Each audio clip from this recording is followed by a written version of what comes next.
What's up guys, welcome back to our channel. Z and Abs here bringing you another video for the Zafira B on heater blower. So our heater blower is not working today, but we're going to test it, and if it is in fault, we'll show you how to diagnose it, we'll show you how to change it. The first thing you're going to do is go ahead and remove or disconnect the negative terminal of your battery. Put the ignition on, the fan to full speed. We can't hear nothing at all. It's going to be multiple reasons. One, it could be the heater blower gone, or it could be the resistor, or hopefully we check fuse or relays, they're fine. It could be the wiring that is behind the heater blower where the resistor sits. The connector is probably not connected properly. So what we're going to do is we're going to remove the glove box excess to go behind and underneath where the heater blower is and the resistor is. So we have 4 T20 bolts. Remove the glove box.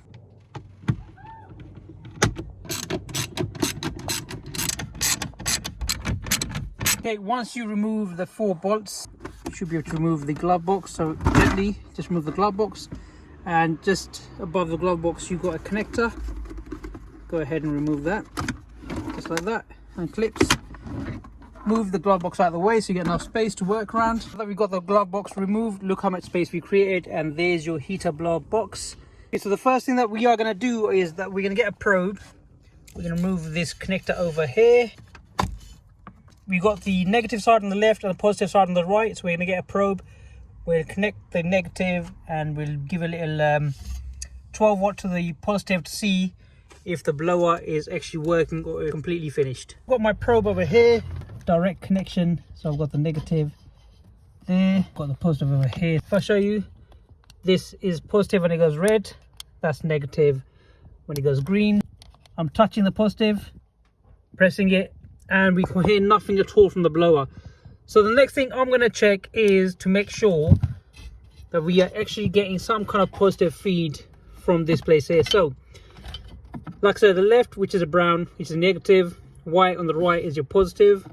If you turn around now, it's obviously left going, sorry, the brown's going to the right and your white's going to the left. So negative is right now as you're looking towards the plug, and positive to the left. Now I'm going to get my probe. As I'm pointing into the negative, the green shows it's got a negative, and yep, so at the moment it's green.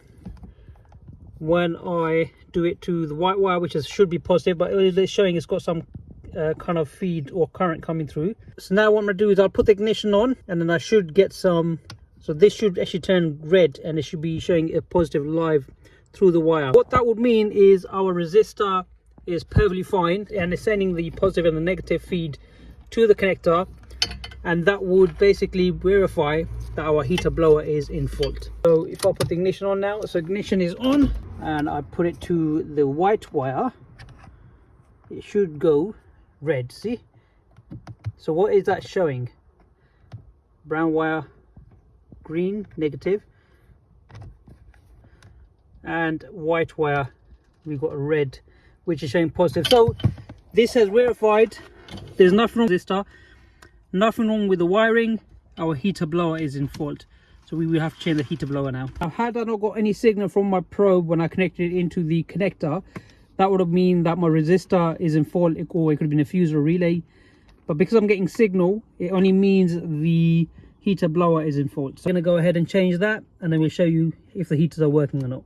Okay, so to take the heater blower off, you only have 3 T20 screws, one on this side, one on this side, one on this side, 2 plugs, one over here, one over there. Before we do that, we are going to disconnect this connector here as well. It's just a tab. What I'm going to do is push that tab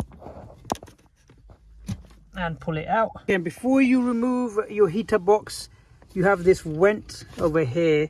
It's held in by a clip underneath. So just pull on the vent from the top, swing the vent out, and the vent should come off. From the bottom, there you go. And now we should be able to remove the heater box.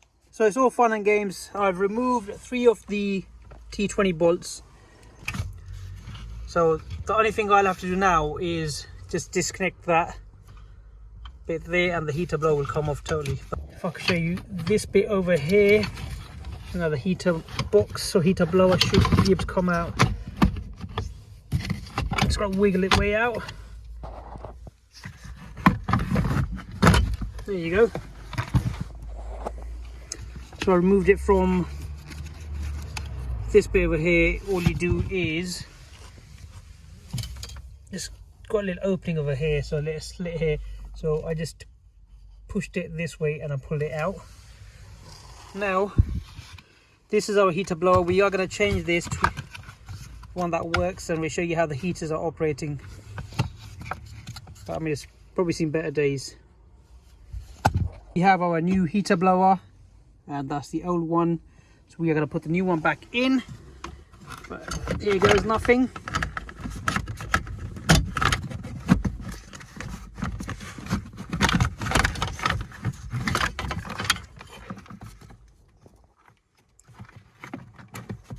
We finally got the new heater blower box in. So we've got the T20 screws all in. We've got the adjuster connected, both of the loom connected. So now we're going to see if the heater blower works. So we put the ignition on. Oh yes! Switch it off. Back on again. And as you can hear it, heater blower is working. Switch it off now.